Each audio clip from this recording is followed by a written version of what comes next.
Estevão, ele é o primeiro mártir, é aquele que se daria pela obra de Deus e continuaria fazendo esse ministério de preservar a santa doutrina, a palavra de Deus. E me chama a atenção, queridos irmãos, que mesmo alguém o acusando, mesmo alguém falando palavras contra o servo de Deus, diz as Escrituras, que nós ficar abismado à posição de Estevão. Diz que o rosto dele estava como o rosto de um anjo. Irmãos, tem que ter o Espírito Santo de fato na vida do servo de Deus para, em momentos de oposição, em momentos de tanto ataque, continuar com o rosto como o rosto de um anjo. Esse homem era Estevão. Eu observo aqui que este é o discurso mais longo do livro de Atos. Você vai ver tantos discursos do apóstolo Paulo longos, mas Estevão, ele se destaca como aquele homem que fez um dos discursos, ou em Atos dos Apóstolos, o discurso mais longo deste livro. E também um dos mais importantes, porque qual é a importância do discurso de Estevão? É que ele faz uma retrospectiva. Ele começa com Abraão, ele apresenta Moisés, ele apresenta Josué, e vai apresentando depois de Josué Davi, e termina falando sobre o rei Salomão. Então a importância não é apenas porque é um discurso longo, mas a importância nos fala também das pessoas, de vários homens, líderes de destaque que ele vai apresentar. Ele vai apresentar os homens que mais se destacaram. Ele vai apresentar aqueles homens que Deus usou de uma maneira toda especial para a nação de Israel. Então eu observo que esse discurso ele foi mais do que uma narração de fatos conhecidos. Ele foi algo, irmãos, muito mais profundo.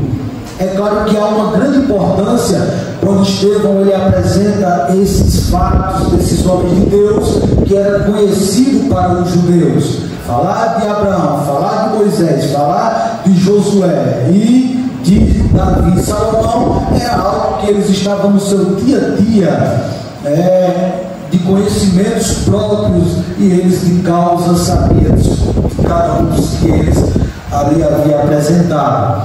Mas é muito mais fatos conhecidos, também é uma refutação ou argumentação das acusações que os líderes judeus estavam falando contra ele. Então, eu observo aqui que Estevão usou as próprias escrituras. Estevão não foi buscar conhecimentos de causas próprias ou conhecimentos próprios para, irmãos, combater contra esses homens. Ele não usou nada mais do que as próprias escrituras, a própria palavra de Deus. Ele as usou mostrando ou para provar que a nação, irmãos, haviam cometido pecado muito mais severos, muito maiores do que aqueles que eles haviam o acusado. É bem conhecedor dos irmãos que eles acusavam Estevão de falar mal da lei e de Deus. Em outras palavras, mais à frente vamos ver que eles acusaram Estevão de profanar nomes contra Deus e contra o templo. E Estevão, com toda a sabedoria que tinha, que no capítulo de 1 do 6 mais abaixo nós vamos ver que eles não conseguiam, irmãos, argumento contra Estevão, porque Estevão estava cheio de que, irmãos, do Espírito. Um crente cheio do Espírito Santo, irmãos, não tem como os endemoniados ofuscarmos.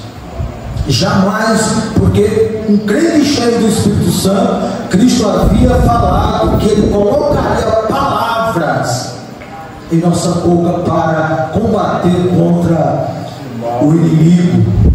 Então eu aprendo aqui, irmãos, que poderíamos nós fazermos uma pergunta: se a nação havia feito pecados maiores do que as acusações que acusaram Estevão, há uma pergunta para cada um de nós.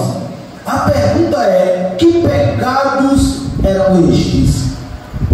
Um homem como Estevão, mostrar que a nação havia cometido pecados maiores do que o que eles haviam acusado Estevão, tinha que ter, irmãos, da parte de Deus, muito conhecimento. Que pecado era esse? Primeiro, era o pecado de interpretar as próprias raízes espirituais incorretamente. Ou seja, do capítulo de número 7, versículos do 1 a 8, nós vamos observar que eles passaram a interpretar incorretamente as próprias raízes espirituais. E aqui nós observamos, irmãos, diante da história, que Abraão, ele foi o fundador de Israel. Ou seja, foi ele a qual Deus escolheu para fundar a nação de Israel. E Abraão foi o primeiro homem. Eu disse: Abraão, eu vou escolher você vai ser aquele que vai fundar a minha nação de Israel. Mas observe, irmãos, que bom é quando a nossa história começa só nos momentos de glória. E os judeus aqui pegaram Abraão como apenas um momento de glória, em que ele foi o fundador de Israel. E eis aqui o equívoco e a mal interpretação das raízes espirituais por parte dos judeus. Porque olhamos para as Escrituras e vamos ver que Estevão começa não apenas de quando a nação foi fundada, mas quando Abraão estava onde, irmãos? Em Ur dos Caldeus, na terra da idolatria. Seu pai era aquele homem, talvez, eu quero ver, idólatra. Ele fazia ídolos. E talvez Abraão, como filho, poderia até ter levado, não sei, eu quero conjecturar, até levar ídolos para alguém a qual o pai havia vendido, não sei. Mas o contexto de Abraão era esse. E para os judeus, eles não mostravam esse contexto, mas mostrava apenas o contexto que Abraão era o pai da nação. Mas antes do pai da nação, irmãos, de fundar a nação, Estevão vai dizer: o Deus da glória apareceu a Abraão estando aonde, irmãos? Na Mesopotâmia, antes de habitar em Arã. O que era que Estevão estava dizendo? Vocês só estão pegando o momento de glória do nosso pai. Vocês não estão pegando o momento em que ele precisou da graça de Deus. Vocês não estão pegando o momento em que Abraão estava diante de um contexto de idolatria. Vocês não estão pegando o processo em que Abraão vivia, em que a graça precisou ir até aos confins da terra, até em terra distante, até na Mesopotâmia distante de Canaã. Porque às vezes é assim, né, irmãos? Queremos pegar apenas o ponto em que nós estamos elevados. Este foi o erro dos judeus. Eles esqueceram, irmãos, das raízes espirituais, pegaram apenas as raízes literal, que era quando Abraão formou a nação. Mas Estevão disse: eu vou trazer para vocês um equívoco. O nosso pai, Abraão, quando Deus da glória apareceu para ele, ele estava lá, no fundo do poço. E quando Deus escolheu Abraão, ele não foi salvo, como vocês entendem, por meio da circuncisão. E digo mais, ele fez altares e adorou a Deus, não no templo, porque não havia templo. Deixa eu dizer uma coisa para a igreja: quando Deus escolheu Abraão, não havia circuncisão, a lei ainda não tinha sido aplicada, que você não sabe, foi por meio de Moisés. Então não havia ainda a lei aplicada, porque era usada a palavra de Deus de forma oral. Os pais passavam de pais para filhos, de geração em geração. Ainda não havia sido aplicado a lei como Moisés aplicou. Então não tinha lei, então não tinha templo. Louvado seja o nome do Senhor. E nem circuncisão. Mas Deus já estava mostrando, irmãos, e fez promessa com Abraão que seria bendito todas as pessoas da terra. Olha para os céus, Abraão, o que tu vês? Tantas estrelas, pois a nação, os teus filhos, vai ser como as estrelas dos céus. se fosse não uma profecia como essa apenas de Israel. Mas escute, eu quero dizer para os irmãos que a nação de Israel queria limitar Deus apenas a Canaã. Eles queriam limitar Deus apenas em um templo. Mas Deus é grande demais para estar apenas num templo. Mas Deus é grande demais para estar apenas em um estado. Ele estava em Canaã, mas estava também em Ur dos Caldeus. Ele foi lá na terra da idolatria. Ele olhou para Abraão, viu Abraão naquele lugar, louvado seja Deus, e a graça dele alcançou Abraão, como alcançou cada um de nós que estamos aqui. A Bíblia diz: pela graça sois salvos por meio da fé. Isto não vem de vós. Aí Deus diz: vem, é dom de Deus. Então, meus irmãos, eles se equivocaram. Estevão estava dizendo: escute, Abraão não foi salvo pela circuncisão, porque quando Deus chamou ele, nem circuncisão havia. Ele foi o primeiro a ser circuncidado, depois circuncidou o seu filho, e assim sucessivamente. Deus assim aplicou, irmãos, para que fosse dessa forma. Mas ele está dizendo: escute, vocês estão querendo limitar Deus.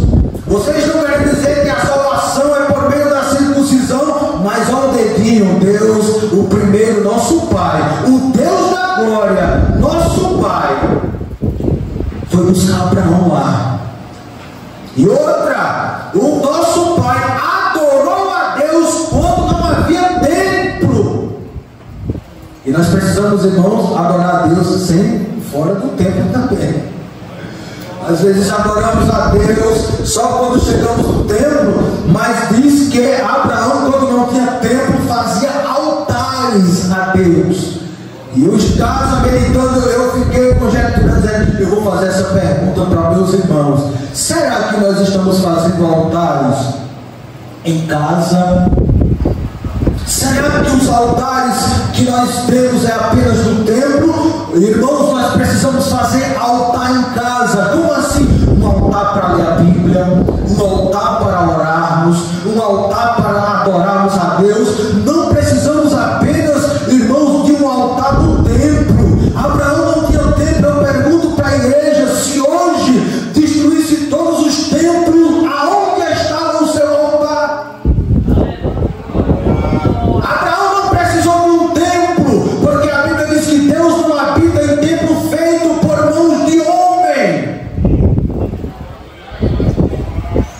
e nem é servido por homem como que necessitasse de alguma coisa, mas ele habita dentro. O templo é cada um de nós. Nós somos o templo do Espírito Santo. Oh, queridos irmãos, se os judeus interpretassem dessa forma, mas eles não interpretaram. E nós observamos, Estevão vai destrinchar e vai dizer: depois ele levou, disse mais: sai da tua terra, da tua parentela, dirige a terra que eu te mostrar. Então saiu da terra dos caldeus e habitou aonde, irmãos? Em Arã. E dali pouco depois, há quem diga 5 anos aproximadamente, o seu pai faleceu. E ele vai dizer que não foi Abraão que arrumou as malas e disse: vamos para Canaã. E eu aqui observo que poderia Abraão olhar e dizer: meu pai morreu, e ficar preso a Arã, até aquela terra, e dizer: eu não vou sair daqui, eu não vou arrumar minhas malas, eu não vou para Canaã. Mas o texto é claro em dizer que Deus trouxe Abraão. Queridos irmãos, isso fala da provisão de Deus. Talvez Abraão disse: eu vou fazer o quê? Eu vou para Canaã. Mas não, meu pai morreu aqui, eu vou ficar aqui, eu vou, em outras palavras, velar pelo meu pai, eu quero ficar aqui. Mas ele não armou, irmãos, ele não arrumou as malas, foi Deus que interviu. Sabe o que Estevão está dizendo? Se não fosse Deus na vida de Abraão, possivelmente ele nem chegasse até esta terra de Canaã. Não foi ele que arrumou as malas. Diz o texto que Deus o trouxe para esta terra, que era Canaã. não lhe deu herança, nem o espaço de um pé, mas lhe prometeu que daria a posse dele. Depois dele, a sua descendência passaria 400 anos, o povo sendo escravizado, mas Deus prometeu: aquele que vos escravizar, eu, disse Deus, o julgarei. Quem julgaria era Deus. Então Estevão aqui está mostrando, meus queridos irmãos, que eles erraram. Eles interpretaram incorretamente as próprias raízes espirituais. Isso foi o pecado de Israel. Errar por não conhecer as Escrituras, Jesus disse, nem o poder de Deus. Abraão foi salvo pela graça, por meio da fé. Ele não foi salvo por meio da circuncisão. Ele não foi salvo porque havia um templo em Jerusalém, que isso tudo foi depois, mas tudo pela graça. Se a graça não tivesse alcançado Abraão não tinha chegado em Canaã. Mas eles entendiam, irmãos, que Deus só estava em Canaã. Mas Estevão está dizendo: escute, Deus sempre esteve em todo lugar. Ele é soberano. Vocês querem prender Deus, vocês querem limitar Deus, pois observe que ele, antes de chegar em Canaã, ele já foi lá em Ur dos Caldeus e pela graça trouxe Abraão. Glória a Jesus. Cada um de nós, irmãos, Deus nos buscou lá no lamaçal do pecado, somos merecedores. Hoje nós poderemos dizer: eu sou príncipe do Todo-Poderoso. Mas se alguém perguntar, e se nós fôssemos olhar apenas para este momento e esquecer dos princípios quando nós começamos, aí nós íamos ver quem éramos nós. Aí nós íamos ver, irmãos, a posição que nós estávamos e ia dizermos: de fato, eu precisei da graça de Deus. Eu não preciso olhar, eu não posso olhar apenas para o momento, irmãos, em que Deus me abençoou, no momento em que eu estou agora. Eu preciso olhar para trás também e dizer: foi a graça de Deus que me tirou de lá, e por isso eu estou em meio aos príncipes de Deus. Aleluia.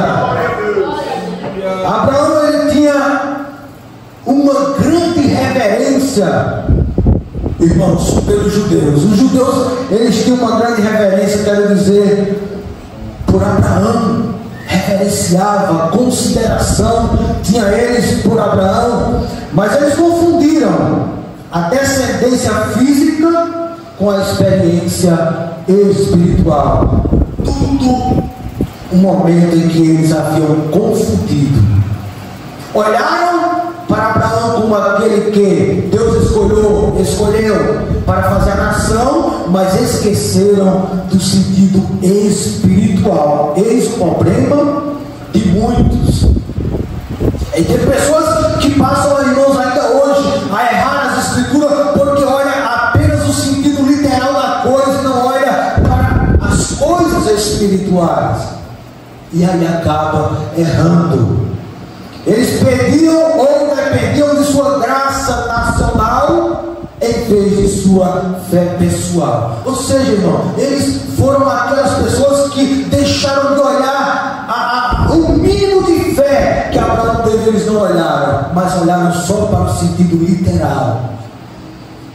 E aí nós vamos observar que o que não faltou foi pessoas para nos corrigir. João Batista nos advertiu sobre isso. Em Mateus capítulo 3, versículo 7, adiante você vai ver, irmãos, versículo 9, quando o próprio João Batista os adverte, os judeus, dizendo: não presumais de vós mesmos, dizendo, temos por pai Abraão. E João advertiu, porque eu digo para vós que destas pedras, eu quero crer que João Batista apontou para as pedras físicas e disse: dessas pedras, ou se tivesse alguém com o coração duro, quero crer, dessas pedras Deus pode suscitar filhos a quem, irmãos? Glória a Deus. Abraão.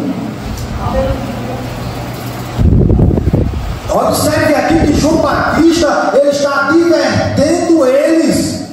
Aí eu pergunto para os irmãos, que pedras são essas? São pedras físicas? Essas pedras, irmãos, João Batista estava falando nada mais, nada menos do que cada um de nós, que não tínhamos por descendência Abraão como pai, mas cada um de nós representa uma pedra dessa. Pedra aqui fala de pessoas de coração duro, sabe? Pessoas que não era introduzido a descendência de Abraão, mas João Batista advertendo, dizendo: escute, se vocês não adorar Ele, se vocês não buscar a Deus, se vocês não têm esse desejo de servir a Deus com fidelidade, adorar a Ele com fidelidade, Ele é um Deus soberano, santo, eterno, que pode das pedras suscitar filhos a Abraão. Eu sou uma dessas pedras, e você também. Glória a Deus. Sabe aquela pedra de coração duro que antigamente era pregado e não aceitávamos, não cantávamos o hino de adoração a Deus, não queríamos nem saber da palavra de Deus, éramos pedras espirituais. Mas deixa eu dizer para os irmãos que Deus é aquele que pega pedras, coração duro, e diz: a minha graça, aleluia, vai entrar na tua vida, e eu vou lhe introduzir, aleluia, como os filhos de Abraão pela fé. Aleluia! Então pela fé nós somos filhos de Abraão, como Abraão é filho de Deus pela fé. E eles olhavam e diziam: nós somos descendência de Abraão. Aí Jesus disse: você é descendência de Abraão, mas filho não. Porque se você fosse filho, vós faria o que Abraão fez. Adorava, me buscava, louvado seja o nome do Senhor. Então João foi um dos homens que advertiu eles: ó, se vocês não se converterem, Deus pode pegar pedras, gentios, terra de lugares distantes, pessoas do Oriente, louvado seja Deus, que vocês são. Se vocês não quiserem, Ele pode ir para o Ocidente, como foi até Abraão, e pegar coração duros, pedras espirituais, e convertê-los, e tornar em fazer eles filhos ao nosso pai Abraão. Mas Jesus também os advertiu, e Jesus vai advertir, irmãos, esses homens, esses judeus, e nós vamos ver isso em João capítulo 8, versículo 33 ao versículo 59. Os judeus, eles não conseguiam encher, ou não poderiam entender ainda, mesmo Jesus explicando, mesmo Jesus instruindo, que foi o que eu já falei para os irmãos, que eles diziam que tinha pai, Abraão como seu pai.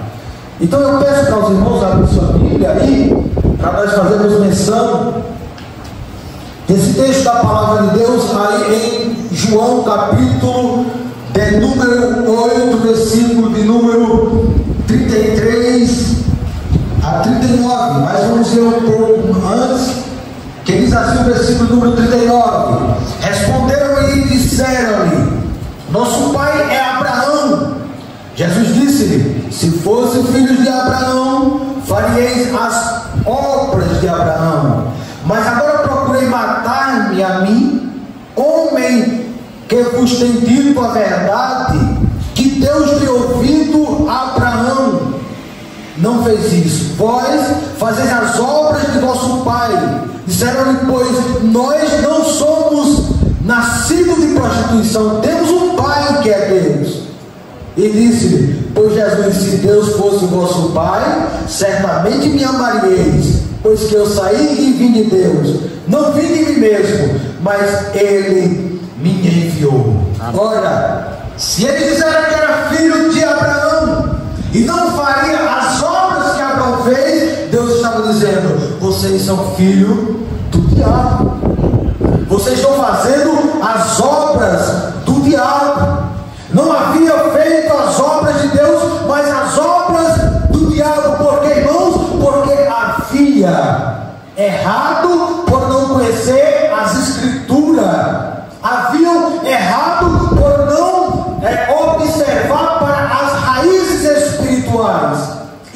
não têm errado? E quantos não têm errado? Eu posso aqui, irmãos, ilustrar isso na vida do apóstolo Paulo, um homem conhecedor da palavra, um homem profundo na palavra, na Torá, mas ele se equivocou e interpretou incorretamente as escrituras a ponto de estar aos pés de Estevão quando foi morto. Estava lá ele, sendo cúmplice dos que interpretaram as escrituras no errado. Talvez tenha uma apedrejada, não sei, mas era cúmplice da morte de Estevão. E nós observamos que era aquele homem que tinha ódio no coração, irmãos. Eu aqui aprendo que quando nós interpretamos mal as escrituras, nós matamos, nós caluniamos, porque, irmãos, estamos interpretando as escrituras errado. Isso faz levar até o ódio no coração. Observe que Paulo foi esse homem. Capítulo número 9, versículo 1 diz que Saulo respirava ainda ameaça. Um homem que introduz as escrituras erradas, ele continua respirando, irmão, mas ele tem Bíblia, tem a Torá, tem a lei, tem a palavra de Deus, mas uma vez interpretando a errada, ainda respira ódio. É possível, irmãos? Paulo era este homem, Saulo, quero dizer, conhecendo as escrituras, a lei, ele sabia de cor, ele sabia a lei, irmão, era um doutor, ele foi criado, e sendo um aluno de Gamaliel, um homem de renome naqueles dias, mas ele interpretou as escrituras erradas. Saulo respirava ainda o que, irmãos? Ameaças de morte. Cuidado quando você observa alguém que não compreende as escrituras, ele pode ou ela pode respirar ainda ameaças de morte. Mas as escrituras dizem que quando Jesus se revelou para Saulo, louvado seja Deus, ele caiu, meus queridos irmãos, diante daquele resplendor, e diz a Bíblia que ele diz: Senhor, Senhor, quem és? Isso nos faz entender que aqui há uma conversão. E Paulo não vai ser esse homem, mas vai respirar morte. Já pensou em respirar morte, irmão? Se eu pegar eles, eu vou prender, eu vou matar. Glória a Deus. E Deus olhando: Paulo, Saulo, eu vou te pegar, tu não vai respirar mais óleo não, Saulo. Tu não vai respirar mais morte não, tu não vai prender mais crente não, tu não vai mais perseguir crente não, Saulo. Tu vai respirar oração, aleluia, porque diz a Bíblia que quando o Senhor disse: vai lá até a rua direita, ele está lá fazendo o que, irmãos? Orando. Saulo, quando tu vai se converter, quando tu se converter, tu não vai respirar ódio, tu não vai respirar morte, tu não vai respirar ira, tu vai respirar oração e louvor a mim, aleluia. Glória a Deus, aleluia. Um crente salvo, ele respira adoração a Deus, Aleluia. ele respira oração ao Todo-Poderoso, aleluia. Glória a Deus. Eu não vejo mais Paulo, eu não vejo mais Saulo, que depois ele é chamado de Paulo, respirar ódio não, irmão, porque ele alcançou a salvação, ele alcançou a graça de Deus. Glória. Quero crer que quando via coisas parecidas, ele diz: respiração. Agora vai ser só de oração e adoração ao Todo-Poderoso. Eu não sei se os irmãos já viram uma reportagem que passou no Fantástico, de um homem que interpretou as escrituras erradas. E uma vez interpretando as escrituras erradas em Oséias, eu vi aquela reportagem, eu digo: meu Deus, eu não posso deixar de ilustrar mostrar numa mensagem dessa este homem. E diz, irmãos, que o fantástico foi olhar o pessoal, e a referência é em Oséias capítulo 3, versículo 1, diz assim: e o Senhor me disse, isso é, disse a Oséias, vai outra vez, ama uma mulher, amada de seu amigo e adúltera. E o homem pegou esse nome adúltera e esqueceu de um tio. Uma que é professora, né? Tio, né? E disse, vá, não, aqui está dizendo, vá à casa de uma mulher amada de seu amigo e adultera. Que negócio. E disse que tinha duas mulheres, o homem. Tá, você pode colocar lá, homem, sobre isso, e você vai ver no Fantástico a reportagem dele. E o rapaz foi lá e ele perguntou, mas como que é isso? Ele disse, não, é porque a Bíblia diz. E quando chegou aí, ele pegou e disse, não, meu amigo, mas não era nem crente, era um repórter. Ele disse, mas não tem um tio aqui? Não é adúltera? Ele olhou e disse, olhou e ficou sem jeito. Errou por não conhecer as Escrituras e nem o poder de Deus. Interpretou as Escrituras, irmãos, alguém interpretar as Escrituras incorretas pode ser um grande desastre. E nós precisamos entender isso.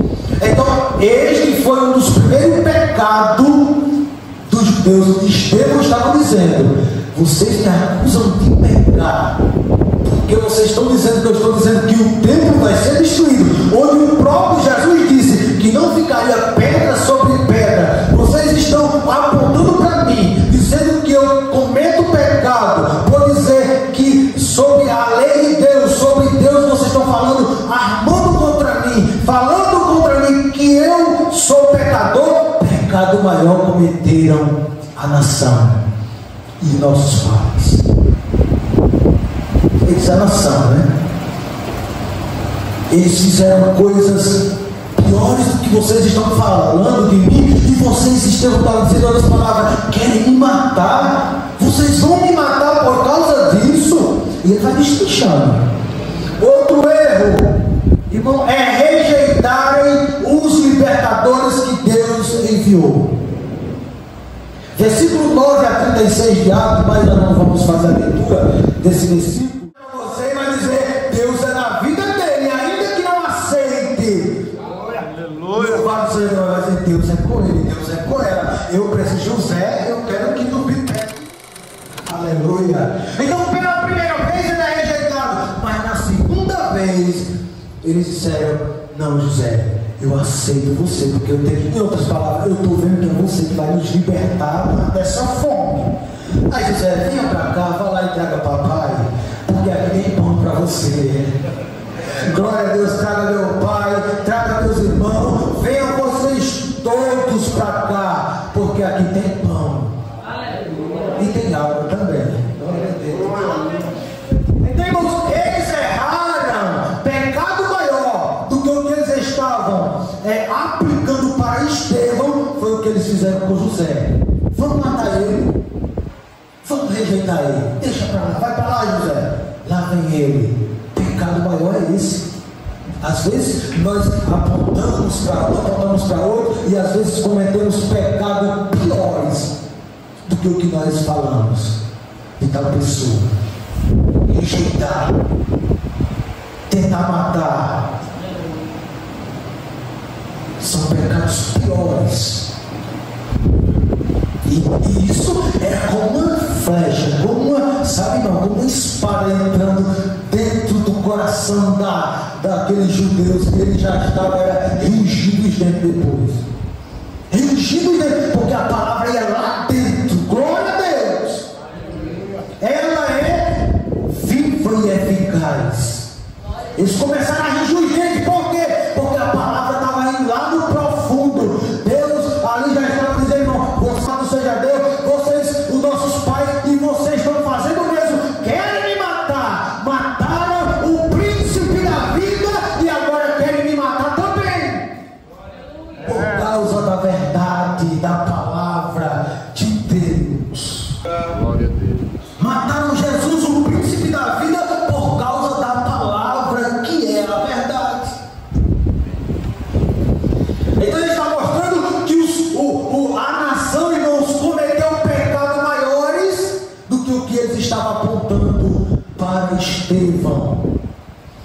você olhar para essa escritura, e você ainda vai olhar, irmãos, um homem chamado Moisés como um libertador, e foi rejeitado também pela primeira vez.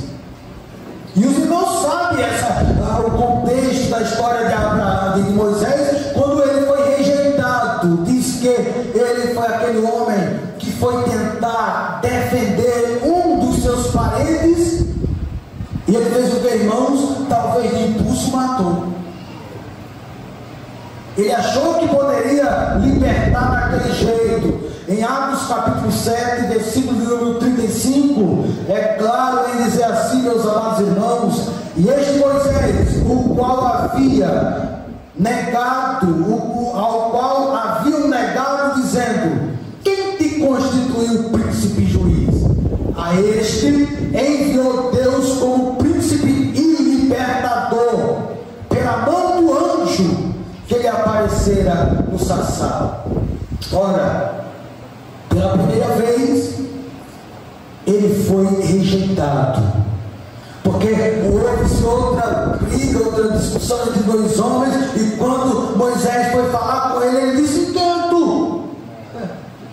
Ele foi rejeitado como libertador, e ele disse: tu vai fazer conosco como tu fez com aquele?